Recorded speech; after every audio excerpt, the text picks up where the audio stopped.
आज नवरात्रि के 7वें दिन माँ भगवती कालरात्रि की पूजा होती है। माँ कालरात्रि का यह रूप अत्यंत ही भयानक है। अपने भक्तों की रक्षा करने के लिए माँ इस रूप को धारण करती हैं, इसलिए इन्हें शुभंकरी भी कहा जाता है। आइए अब सुनेंगे माँ कालरात्रि की संपूर्ण कथा। माँ कालरात्रि की 4 भुजाएं हैं। माँ कालरात्रि के केश खुले हुए हैं और गले में बिजली की माला शोभा पा रही है। ऐसा लगता है मानो बिजली चमक रही हो। क्रोध में माँ की नासिका से अग्नि की ज्वाला निकलती है। माँ कालरात्रि गर्दन यानी गधे की सवारी करती हैं। माँ कालरात्रि के इस भयानक स्वरूप को देखकर असुर और नकारात्मक शक्तियाँ भयभीत रहती हैं।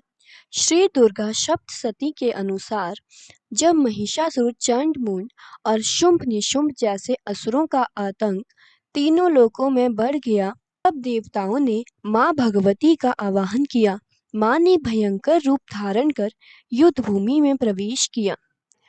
जब असुर राज शुंभ और निशुंभ ने सुना कि देवी उनके अंत के लिए प्रकट हुई हैं, तो उन्होंने सेनापति चंड और मुंड को भेजा। दोनों ने अपनी विशाल सेना के साथ देवी को घेर लिया। तभी देवी के शरीर से एक और भीषण रूप प्रकट हुआ। यही माँ कालरात्रि भद्रकाली थी। माँ ने अपने विकराल रूप से असुरों को नष्ट कर डाला और अंततः चंड व मुंड दोनों का वध कर दिया। उनके सिर देवी चंडिका को अर्पित कर दिए। तभी माँ चंडिका ने प्रसन्न होकर कहा, तुम अब संसार में चामुंडा के नाम से विख्यात होगी। इसके बाद युद्ध भूमि में आया भयानक असुर रक्तबीज। उसे वरदान प्राप्त था कि उसके रक्त की एक एक बूंद जब धरती पर गिरेगी तो उसी के समान नया रक्तबीज उत्पन्न हो जाएगा। युद्ध में जैसे ही माँ ने उस पर प्रहार किया, उसकी रक्त बूंदों से असंख्य रक्त बीज उत्पन्न होने लगे। असुरों की संख्या बढ़ती गई और देवी की सेना घिरने लगी। तभी माँ कालरात्रि ने अपना विकराल स्वरूप धारण कर लिया।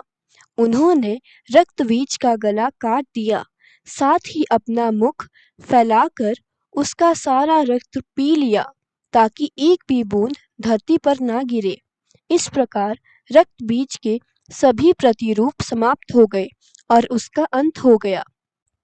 इस प्रकार माँ कालरात्रि अपने भक्तों की रक्षा करने के लिए सदा तत्पर रहती हैं।